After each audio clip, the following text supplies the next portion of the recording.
I got a question for you. How do you make a stereo like this fancy little Pioneer unit, this single DIN unit, fit in a dash that's made for knobs? Well, I kind of alluded to that the other day, what I was going to do and how I was going to make it work. But when I started working on it, my plans had to change. And let me show you what I had to do to make it work, okay? Hold on. All right. Ooh. Oh, and by the way, I just realized a little bit ago that I can actually go underneath here. I've been climbing through the doors, and I'm like, duh, dummy, you can just come through there. So, you know, sometimes I'm a little slow, what can I say? Anyhow, okay. So I need to make this stereo fit in the dash. And of course, it had the knob holes you guys saw. So my original plan, where's my little pieces at? There's one of them. Eeny, meeny, miny, mo. All right, where'd the other one go? On the floor. Anyhow, my original plan was to cut past the knob holes and then shorten these pieces and then weld them back in place like this to fill in the gap. Well, once I cut these pieces out and I shortened them, I realized that this cage, when you put it in there, there's not going to be anything left on either side. And by the time I cut these down to fit, there'd be nothing left. So I had to change my plan, okay? So I thought, well, if I can figure out something, a flat piece of metal that I can put across here that will fit the stereo in, then I had cut it to fit. So I got this strap. If you guys remember, I used this strap to hold the doors. I put it across the doors to hold the cab when I had the floor out. When I was changing the floor, taking the old floor out, putting the new one in, I had this across the doors to stabilize the cab so it wouldn't collapse on itself, okay? So I got some of this left. So I thought, well, that'd be perfect. It's nice. It's an 1/8 inch thick. It worked really well. Well, unfortunately, it's not wide enough. It's 2 inches wide, and I need 3 inches wide. So this isn't going to work. So I thought, okay, plan B. So then I remembered that I had this stuff that my neighbor gave me, or my brother's neighbor, that came from the cabinets at that business that closed. And this is pretty heavy steel here. And I used some of this to fix the bedsides with it. You guys remember that? I showed you them pieces I made for that. Okay, so I had some of this left, and it just so happens that this piece here is, it's 3 inches across, which is what I need, and this thing here is 2 5/8. So as you can see, that fits in there really well, okay? So here's what I did. I took this and I clamped it in my vise, or in the vise in the machine room where we work on stuff in there. I clamped it in the vise, and I took some very precise measurements with it. I had to be very careful and make the measurements very precise so that it would fit this opening exactly, okay? And I actually made it a little bit small, but I didn't want to cut it out with my grinder because I knew my grinder would probably mess it up, especially on the ends. So I got out my plasma cutter, which I'm glad I had that, and I cut it, the inside dimension to cut with a plasma cutter, and then I tried to fit this in there, and it was too small, which I was glad for because I didn't want to make it too big. So then I had to take a hand file and file it out until I could get that to fit, okay? And then I figured out what size this hole was, the length and height, a width and height, whatever you want to call it. And then I had to measure that out on this piece, and then I had to cut that very precise as well, and I cut it a little bit big as well to make sure it would fit. And then I brought it out here and I filed it until it fit, until it was almost ready to fit. And this is the piece I had to make right here. So I cut the inside out with a plasma cutter, and I cleaned it up by hand with a file until this fit in there. And as you can see, it fits in there really well, just like that. So that's good.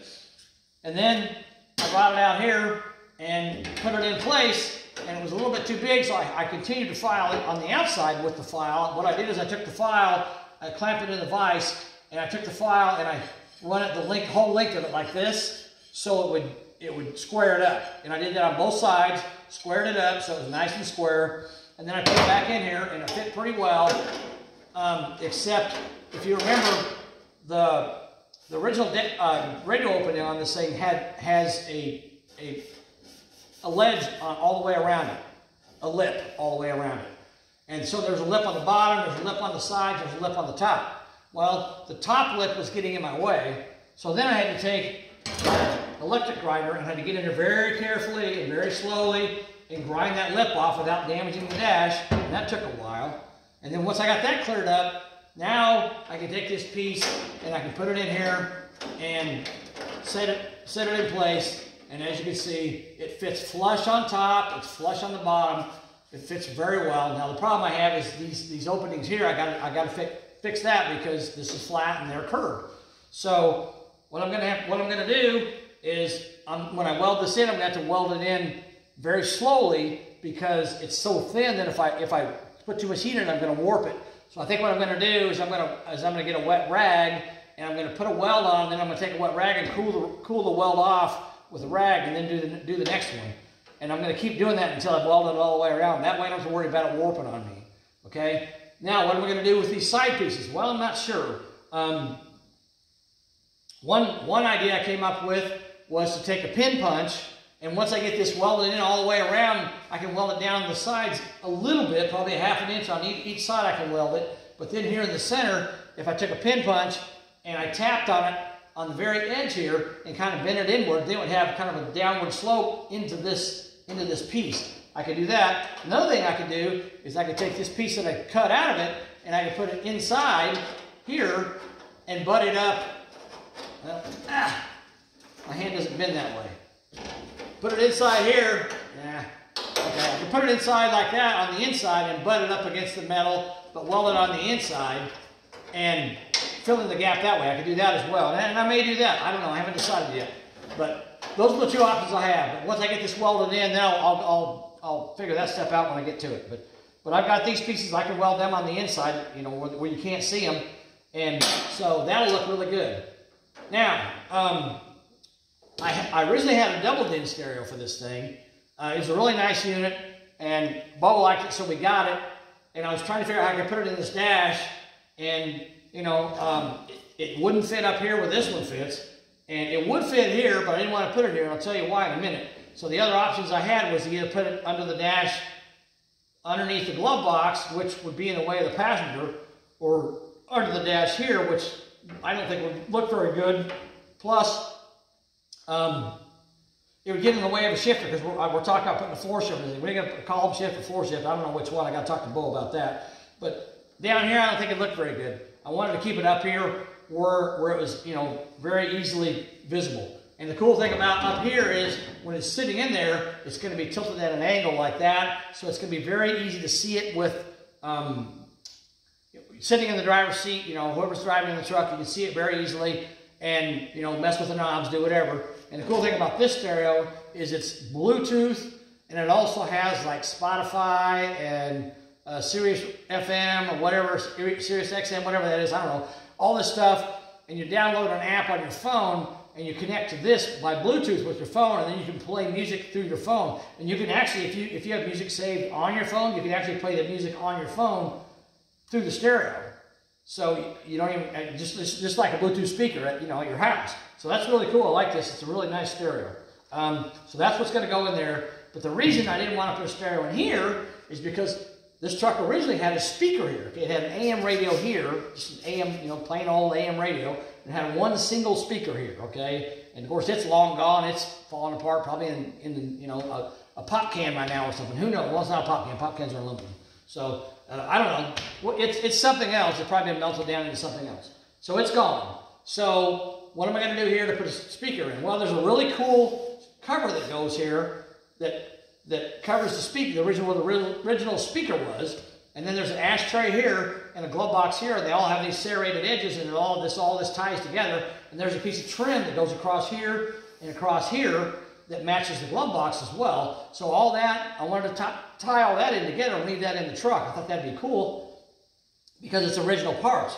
So I thought, well, I'm going to put some speakers back here behind here. Well, in my stash of stuff I have at my house, I happen to have a few custom auto sound speakers in boxes that I bought from somewhere a long time ago.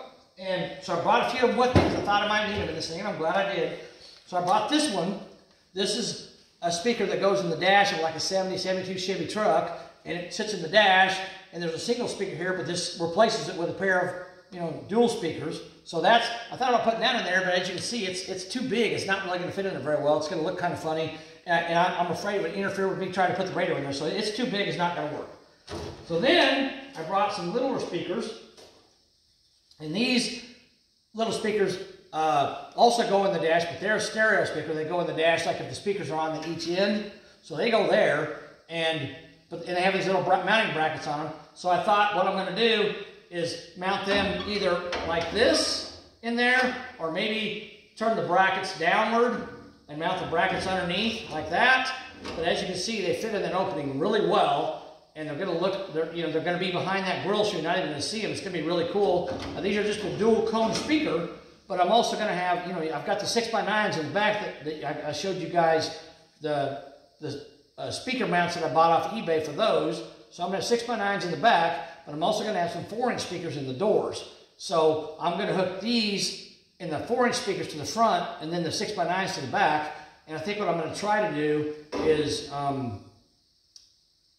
find like a resistor or whatever you got to do to make the bass not go through these speakers. That way they're just playing treble, and the door speakers can play the bass. So because these are tiny speakers, I don't want to blow them up or nothing. So if I take the bass out of them, they should sound pretty good because they're just a dual cone speaker. But he's going to have 6 speakers in this truck. I think it's going to sound way better than it did in 1948 with 1 speaker and an AM radio. That's for sure.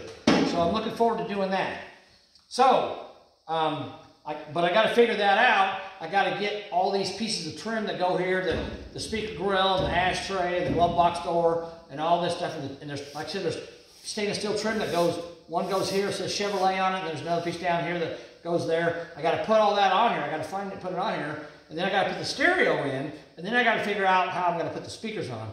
But I wanted to put the cowl on tonight, but I told you guys on my other video that I wanted to put the kick panels in before I put the cowl on because they were really easy to reach. Well, I've got those in. They're installed now. You probably can't see them, but they're installed. They're in place. So, but then while I had it apart, I thought, if I work on the stereo now with it out, I can get to, if I got to do any welding on the back side, which I'm going to have to do, then I can get to it really easily. So I want to get all this put in and figure out where I got to put all this stuff before I put the cowl on. That way I'm done with all that. And I've got holes in the dash here. I know there's an ashtray here. Ashtray. Damn it. This is the ashtray, Dave. There's a cigarette lighter that goes here because I know Bo's going to smoke in the truck, right, Bo? Oh, no. Never mind. He's not going to smoke in the truck. No, he's going to plug his phone charger into there. So I'm going to put a cigarette lighter there. The ignition switch goes here. The windshield wiper control goes there. And, of course, over here is a lock for the glove box.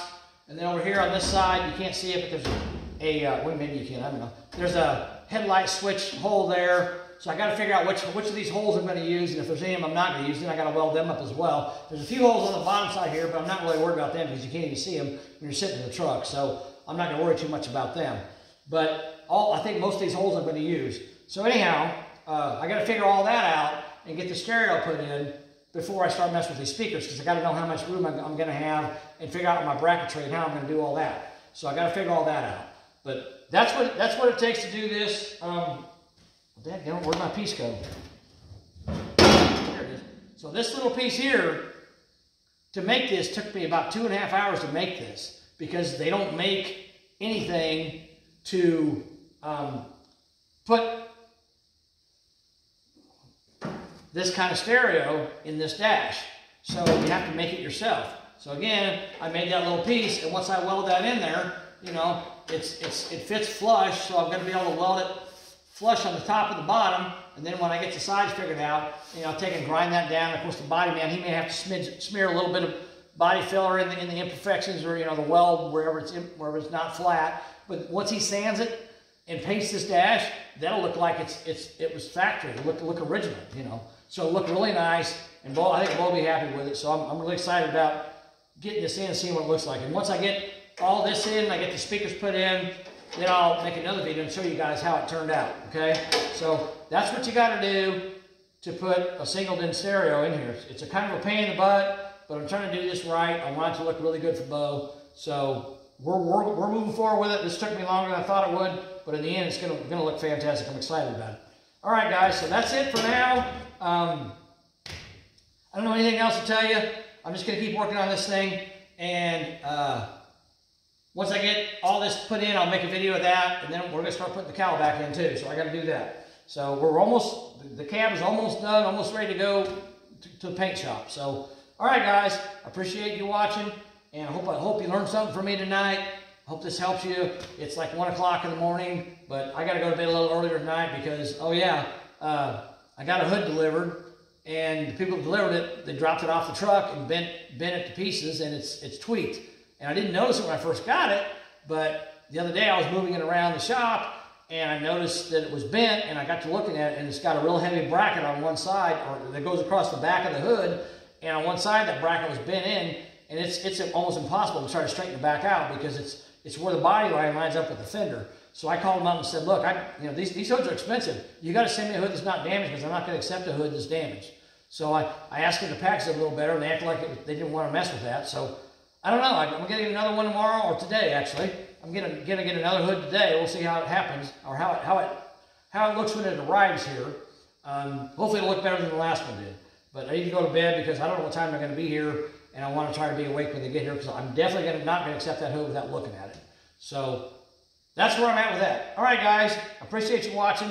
I hope you enjoy this stuff. You can apply this to any vehicle you're working on. I love these old vehicles with metal dashes. It's really nice. You got to weld stuff in, but once you get it done, plastic is, if this was plastic, I'd just have to try to cobble something together and make it work, or try to find a kit that I could maybe, try to make it fit in there. But with these metal dashes, you can take something like this and weld it in place, and then once it's in there, it looks good. So I kind of like this old stuff like this. All right, guys. Well, thanks for watching, and I'll keep making videos. Let me know what you think, guys. Talk to me. Leave a comment. Subscribe to my channel. Let me know what you guys are thinking. Do you like my stuff? Do you want to see something different? Give me a thumbs up. Subscribe to my channel. I appreciate it. All right, guys. Have a good night. We'll talk to you later. Bye. I'm going to go back under here. Dum-dum. All right. Here we go. Oh, yeah. That's so much easier than crawling through the door is. What a dork I am. All right, guys. See ya.